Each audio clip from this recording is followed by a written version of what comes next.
बिहार की समस्तीपुर जिला की बातें।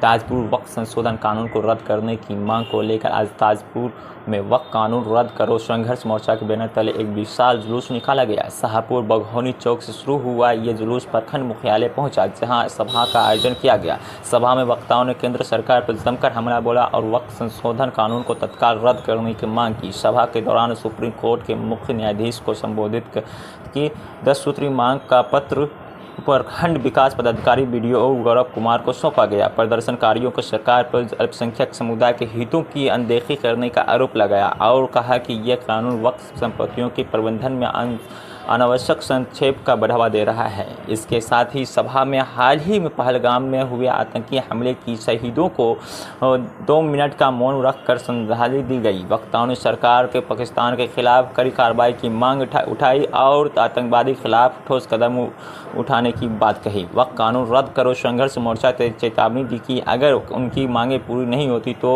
आंदोलन को और तेज किया जाएगा। इस प्रदर्शन में कड़ी संख्या में स्थानीय लोग शामिल हुए और जिन्होंने सरकार के खिलाफ नारेबाजी कर अपना विरोध दर्ज किया।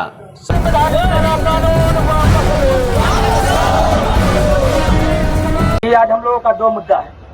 एक तो वक्फ संशोधन काला कानून 2025 जो लाया गया उसके खिलाफ, दूसरा पहलगाम में जो आतंकी हमले में 28 लोग मारे गए हिंद देश के, उसके खिलाफ हम लोग उनको श्रद्धांजलि देते हुए उनके खिलाफ प्रोटेस्ट निकाला है। और हमने सरकार से मांग किया है कि मोदी जी, आपने कहा था कि नोटबंदी करके हमने आतंकवादियों का कमर तोड़ दिया है, तो उसके बाद हमने देखा कि आपने पुलवामा हमला, बड़ा हमला हुआ जिसमें 40 जवान शहीद हुए, वो नोटबंदी के बाद, और आज तक उसकी जांच हुई, पता नहीं चला कि आतंकी आए कहां से, RDX आया कहां से। दूसरा, अभी हमने देखा कि पहलगाम में एक आतंकी हमला हुआ, उसमें 28 लोगों की जान गई, और आप हाथ पर हाथ धरे बैठे हुए। हमने देखा कि आप सऊदी अरब के दौरे से लौट रहे हैं। खुशी हुआ कि शायद मोदी जी पहलगाम जाएंगे, कश्मीर जाएंगे, वहां के लोगों का हालचाल पूछेंगे, लेकिन उल्टे हमने देखा कि मधुबनी में चुनावी सभा कर रहे हैं। यह अफसोस की बात है मोदी जी, इस देश के और जो भी लोग मारे गए उनका एक परिवार था, दुख झलक रहा है और पूरा देश उन तमाम लोगों के साथ खड़ा है और मांग भी कर रहा है कि तमाम लोगों के परिजनों को जो उचित मुआवजा। लोगों ने कहा कि नाम पूछ के मारा जा रहा था, जबकि ये बिल्कुल बात गलत है कि नाम पूछ के मारा जा रहा था, लेकिन आपने इसको दंगा भड़काने के लिए, हिंदू मुसलमान करने के लिए ये एक मैसेज फैलाया गया कि नाम पूछ के मारा जा रहा था। अगर अब्दुल गोली चला रहा था तो अब्दुल रहमान गोली चलाने वाले को रोक करके वो खुद गोली खा रहा था। ये हिंदुस्तान की खूबसूरती है। आज हिंदुस्तान के अंदर जो खूबसूरत चीज सामने आया है।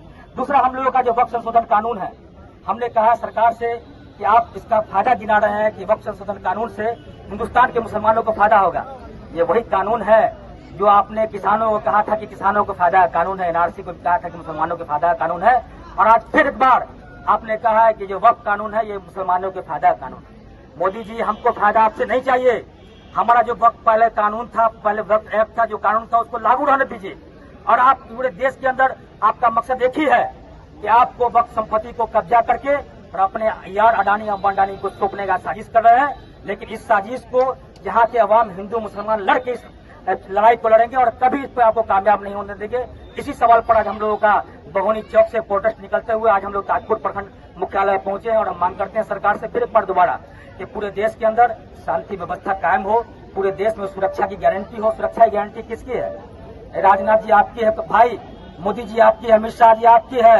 देश के अंदर आतंकवादी कुछ कैसे घुसा, सवाल आपसे होना चाहिए। आप उल्टे हिंदू मुसलमान कराना चाह रहे हैं देश के अंदर, ये नहीं चलेगा। यहाँ के लोग आप समझ गए हैं, 11 साल के अंदर में आपने सरकार चलाया है, पूरे देश के लोग मर्मात है। तमाम लोग सड़क पर है, कभी किसान, कभी नौजवान, कभी मुसलमान, कभी दलित का महादलित, तमाम लोग को आपने सड़क पर लाया खड़ा कर दिया है। इसलिए आपकी साजिश इस बार आप नहीं चलेगी और ये जो काला कानून आपने लाया है, इस कानून को वापस लेना पड़ेगा। इन्हीं चंद शब्दों के साथ बता देंगे। ये आसिफ हुदा, इंदौर जिला अध्यक्ष, समस्तीपुर।